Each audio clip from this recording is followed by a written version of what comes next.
मेरा नाम Sarabjit Singh Khalsa, son of शहीद बेअंत सिंह मलोआ। 89 में जब मेरे मदर एमपी थे, उन्होंने भी पार्लियामेंट में राजीव गांधी सामने बैठा था, उसके मुंह पे कहा था कि ये बंदा सिखों का कातिल है, इसने जेनोसाइड करवाया 84 में, इसको फांसी होनी चाहिए। एक सिख कौम ਦੇ ਵਿੱਚ शहीद परिवार ਹੁੰਦਾ है, ਉਹਦਾ रुतबा ਇਹ ਸਿੰਗਰ ਨਾਲੋਂ मतलब इन्हां नालों बहुत ऊंचा होता है, एक्ट्रेस और सिंगर नालों। लोग तो हमें 84 से जानते हैं, जब से हमारे फादर साहब ने सारा सेक्रीफाइस किया है। सबसे मेन मुद्दा तो जो है वो है श्री गुरु ग्रंथ साहिब जी की बेअदबी का।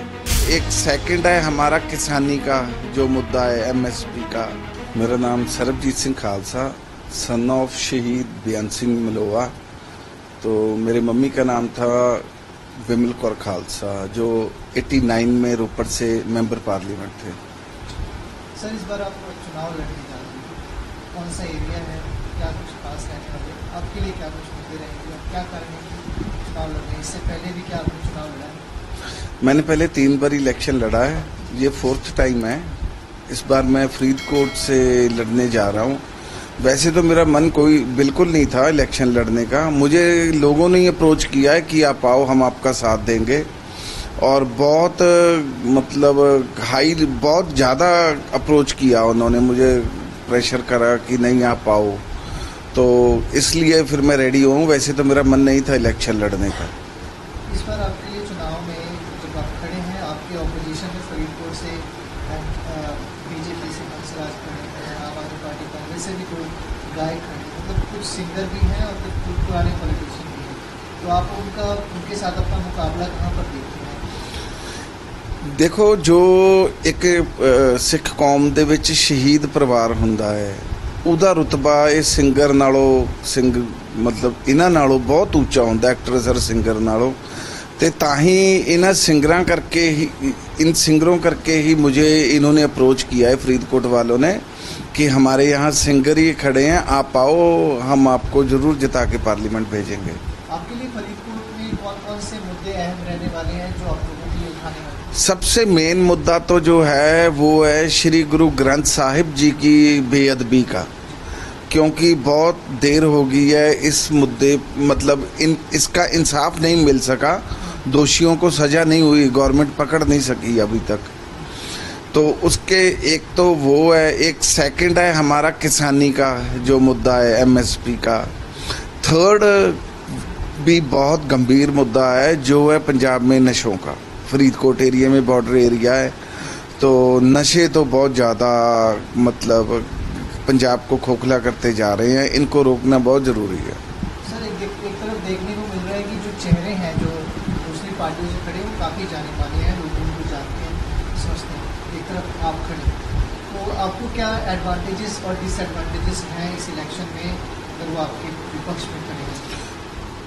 सर, लोग तो उनका कैरियर तो जैसे अनमोल है ना, इसका कैरियर तो 84 के बाद ही शुरू हुआ इनका। लोग तो हमें 84 से जानते हैं, जब से हमारे फादर साहब ने सारा सेक्रीफाइस किया है सिख कौम के लिए, तभी से जानते हैं। और लोगों ने बहुत विश्वास दिलाया है कि जो आपका परिवार है उसका सिंगरों के से तो कोई मुकाबला ही नहीं है, तो इसलिए आप आओ, हम आपको ज़रूर जिताएंगे। मैं आपको बता दूं कि कल परसों एक न्यूज़ ने 2 स्टोरीज डाली थी, तो दूसरी स्टोरी पर थे 136 लाइक, थोड़ी देर में मेरी स्टोरी पर थे 18,600 लाइक।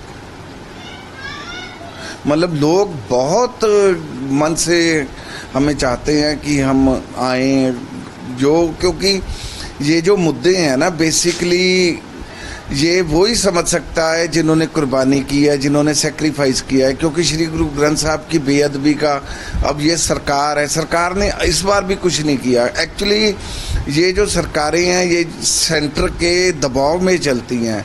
एक हम जो जिन्होंने सरकार से टक्कर ली है, हमारे वो परिवार हैं, क्योंकि हम सरकार का हम पे कोई दबाव नहीं है। 89 में जब मेरे मदर MP थे, उन्होंने भी पार्लियामेंट में राजीव गांधी सामने बैठा था, उसके मुंह पे कहा था कि ये बंदा सिखों का कातिल है, इसने जेनोसाइड करवाया 84 में, इसको फांसी होनी चाहिए। सर क्या कुछ किसानों का किस तरह का रिस्पॉन्स आपके साथ जुड़ा हुआ? जैसे आपने अभी बताया कि किसान के मुद्दे भी आपके लिए, मुझे कल भी और मतलब तकरीबन 2 किसान जथेबंदियों के फ़ोन आ गए हैं कि आप आओ, हमारा पूरा सपोर्ट आपके साथ है, आप आएंगे तो हम पेपर में भी सारा देंगे कि मतलब हम इनकी सपोर्ट में हैं। जैसे किसान जथेबंदियां हो गई, पटवारी यूनियन हो गई, और कई बहुत मतलब लोगों में उत्साह है हमारा। जब आप चुनाव लड़ने के लिए खड़े हो रहे थे इंडिपेंडेंट, इससे पहले किसी पॉलिटिकल पार्टी ने आपको अप्रोच किया कि आइए हमारे साथ? नहीं, मुझे किसी पॉलिटिकल पार्टी ने अप्रोच नहीं किया।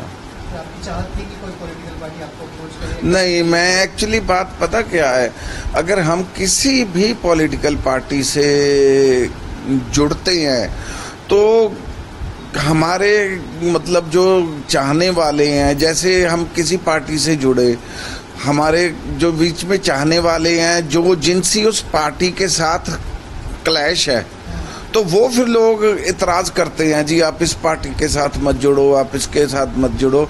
इसलिए हमने फैसला किया कि हम किसी पार्टी के साथ नहीं जुड़ेंगे, हम इंडिपेंडेंट ही लड़ेंगे।